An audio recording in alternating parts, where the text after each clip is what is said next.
अस्सलाम वालेकुम नाज़रीन, मैं हूं मियां अकील अफजल और आप देख रहे हैं मेरा यूट्यूब चैनल। नाज़रीन, आज की इस वीडियो के अंदर हम बात करेंगे कि सुप्रीम कोर्ट ऑफ पाकिस्तान में अरशद शरीफ कत्ल केस की कार्रवाई क्यों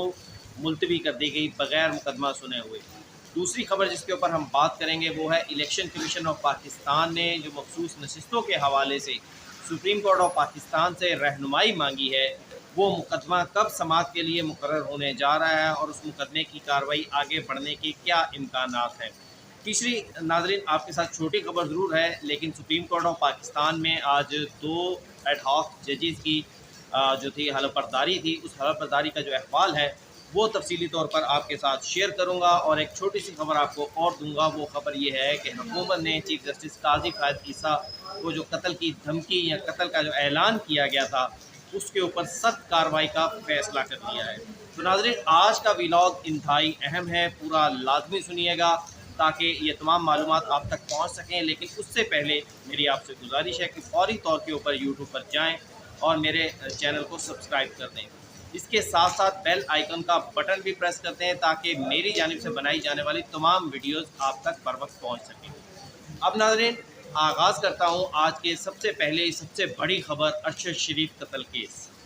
नाज़रीन, तकरीबन 1 साल 1 माह के बाद पिछले ये केस आज समाअत के लिए मुकर्रर हुआ।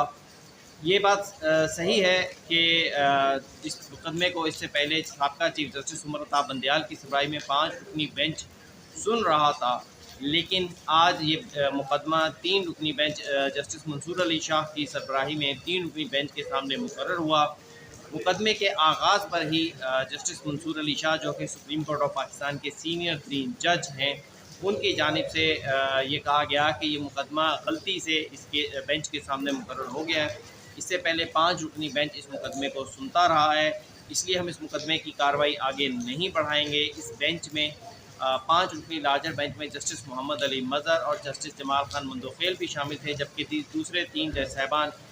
जस्टिस मुज़ाहर अली अकबर नकवी, जस्टिस इजाज़ुल एहसन और चीफ जस्टिस उमर अता बंदयाल, वो रिटायर्ड हो चुके हैं। लेकिन ये 2 जज साहबान मौजूद हैं, तो उन्हें भी बेंच में शामिल होना चाहिए, इसलिए मामला कमेटी को भिजवा रहे हैं। लेकिन नाज़रीन, इस मुकदमे की समाअत के दौरान अटॉर्नी जनरल ऑफ पाकिस्तान ने अदालत को बताने की कोशिश की। उनकी जानिब से कहा गया कि इस मुकदमे के अंदर बहुत सारी अबूरी रिपोर्ट जो है वो सुप्रीम कोर्ट ऑफ पाकिस्तान में जमा करवाई गई हैं, जिस पर जस्टिस मंसूर अली शाह ने कार्रवाई आगे ना बढ़ाते हुए और कहा कि आज हम मुकदमे के मेरिट्स को नहीं सुनेंगे। जस्टिस मंसूर अली शाह ने कहा मामला इंतहाई अहम है, इसलिए इसको 5 रुकनी बेंच के सामने मुकर्रर करने के लिए जो है वो हम रख रहे हैं। फिर उनकी जानिब से मज़ीद कहा, हाँ, जस्टिस मंसूर अली शाह ने एक पूछा अटॉर्नी जनरल ऑफ पाकिस्तान से, क्या कीनिया से इस हवाले से कोई फ़ैसला आया है, जिस पर अटॉर्नी जनरल ऑफ पाकिस्तान ने अदालत को बताया कि जी बिल्कुल, कीनिया की अदालत की जानिब से फ़ैसला आ गया है। लेकिन इसके साथ साथ अटॉर्नी जनरल ऑफ पाकिस्तान ने अदालत को ये भी बताया कि अरशद शरीफ के कत्ल के हवाले से कीनिया के साथ कानूनी मुआवनत के लिए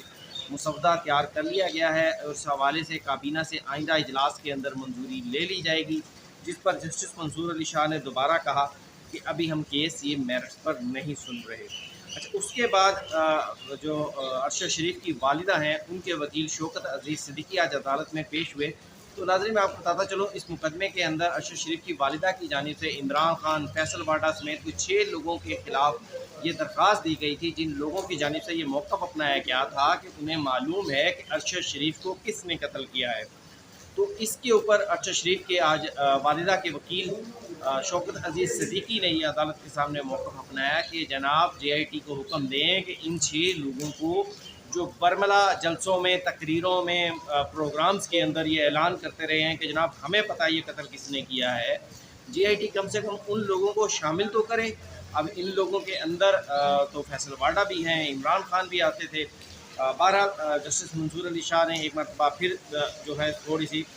करने को करा ली इस मामले से और कहा कि नहीं, हम इस मुकदमे को नहीं सुनेंगे, हम इस मुकदमे को 5 रुकनी लार्जर बेंच बनाने के लिए कमेटी के सामने रखेंगे। अब लोग इसमें बहुत सारी बातें कर रहे हैं कि जनाब ये मुकदमा पहले 5 रुकनी बेंच के सामने था, ये 3 रुकनी बेंच के सामने कैसे लग गया, ये मुकदमा जो था कोई गलती से लग गया या बेंच की जानिब से भी कहा गया। तो मैं इसके ऊपर अपनी राय ये देता हूँ कि बहुत सारे मुकदमात के ऊपर सुप्रीम कोर्ट 5 रुकनी बेंच में मुकदमा सुनती है। फिर यहाँ तो ऐसे होता है कि जब रजिस्ट्रार ऑफिस ये देखता है कि इस मुकदमे में 5 रुकनी बेंच के सामने मुकर्रर करने का कोई ऑर्डर मौजूद नहीं है,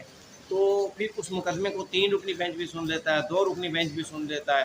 तो यानी उस मुकदमे को 5 रुकनी बेंच से आम बेंच के अंदर मुंतकिल कर दिया जाता है। शायद इस मुकदमे में भी रजिस्ट्रार ऑफिस ने यही किया कि इस मुकदमे के अंदर कोई ऐसा हुक्म, अदालती हुक्म मौजूद नहीं था जिसमें ये करार दिया जाए कि इस मुकदमे को 5 रुकनी बेंच ही सुन सकता है, तो इसलिए इसको 3 रुकनी बेंच के सामने लगाया गया। लेकिन अब जो हमारे साथी हैं वो बजाय कि बात की खोज लगाएं, वो इस बात के दूसरी तरफ लेके जा रहे हैं, क्योंकि उन्होंने चीफ जस्टिस काजी फैज़ ईसा के ऊपर ही यार मामला डालना होता है, तो इसलिए उनकी जानिब से अब ये मौक़िफ़ अपनाया जा रहा है कि जनाब सुप्रीम कोर्ट से ये गलती किस तरह होगी। दर हकीकत मेरे नज़दीक इस केस के अंदर ऐसी कोई रुकावट मौजूद नहीं थी जो आज मुकदमे की कार्रवाई को आगे बढ़ाने से रोकती। मसलन अटॉर्नी जनरल ने कोशिश भी की, हाँ बहुत सारे मुकदमात हम देखते हैं कि जनाब सुप्रीम कोर्ट, हाँ बल्कि मखसूस नशिस्तों वाला केस भी हमने सुना कि जस्टिस मंसूर अली शाह ने उस बेंच के अंदर हुक्म दिया, स्टे ऑर्डर जारी कर दिया और उसके बाद उसको लार्जर बेंच बनाने के लिए भिजवा दिया। तो अगर अदालत चाहती तो इस मुकदमे की कार्रवाई को अंदर कुछ ऑब्जर्वेशंस दे सकती थी, इस मुकदमे की कार्रवाई की बढ़ने की वर्बल डायरेक्शंस दे सकती थी, और कुछ ना भी होती तो कम से कम पेशरफ्त का ही पूछ लेती, ताकि इदारों के ऊपर ज़रा प्रेशर आ जाता कि भाई हमने तहकीकात करनी है। जो JIT गुज़श्ता 1 साल से आराम से मेरे नज़दीक बैठी हुई है, क्योंकि कोई ख़बर सामने आई नहीं कि JIT ने क्या किया है, वो JIT थोड़ी सी मुतहरिक हो जाती कि सुप्रीम कोर्ट में अब ये मुकदमा समाअत के लिए मुकर्रर होना शुरू हो गया है। लेकिन बेंच ने इस केस की समाअत से मैं तो ये कहूँगा कि जनाब जान ही छुड़ाई है। लेकिन बहरहाल दोस्त हमारे इस मामले को भी बजाय इसकी कि जो चीज़ सामने नज़र आ रही है कि जनाब बेंच ने आज मुकदमा नहीं सुना, इसकी कार्रवाई आगे नहीं बढ़ाई, लोग उसकी जानिब से जाने की बजाय दूसरी जानिब वो जो अपना गुस्सा है उनका चीफ जस्टिस काजी फैज़ ईसा के ख़िलाफ़ वो निकालना शुरू हो गए हैं। अब अदालत ने यह मामला जो है वो कमेटी के सामने भिजवाते हुए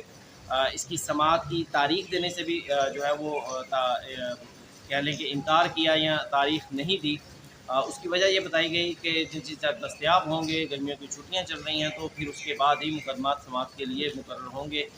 इसलिए कोई तारीख़ नहीं दी जा सकती। शौकत अज़ीज़ सिद्दीकी ने बाकायदा 2 हफ़्ते बाद की तारीख़ डालने की भी सदा की, लेकिन अदालत ने उसे इस सदा को मंजूर नहीं किया। अब दूसरा केस नाज़रीन मखसूस नशिस्तों का केस, उसके अंदर इलेक्शन कमीशन ऑफ पाकिस्तान ने सुप्रीम कोर्ट ऑफ पाकिस्तान से रहनुमाई तलब की है कि जनाब 41 लोग जो कि अपने आप को कह चुके हैं कि हम पाकिस्तान तहरीक इंसाफ के मेंबरान हैं, लेकिन दूसरी जानिब से पाकिस्तान तहरीक इंसाफ ने तस्दीक करनी है कि जनाब ये लोग हमारे हैं। अब मामला यहाँ पर आकर रुक गया है कि इलेक्शन कमीशन कहता है कि हमारे पास पाकिस्तान तहरीक इंसाफ का कोई भी इंतज़ामी ढांचा मौजूद नहीं है, हमें रहनुमाई करें। सही बात है, पहले इलेक्शन पाकिस्तान तहरीक इंसाफ के कलअदम करार दे दिए गए, दूसरे इलेक्शन अभी तक पाकिस्तान तहरीक इंसाफ के जो इंट्रा पार्टी इलेक्शंस थे उन्हें इलेक्शन कमीशन ने कबूल नहीं किया। तो अब ये एक सुकम है कानूनी वजाहत। अब इलेक्शन कमीशन ने इस मामले की वजाहत के लिए सुप्रीम कोर्ट से कहा कि जनाब हम आपके फ़ैसले पर अमल दरामद तो करना चाहते हैं, लेकिन हमें रहनुमाई दे दी जाए कि ये जो 41 अरकान हैं इनकी या पाकिस्तान तहरीक इंसाफ की क़यादत हम किसको समझें, कौन होगी पाकिस्तान तहरीक इंसाफ की क़यादत इस वक्त।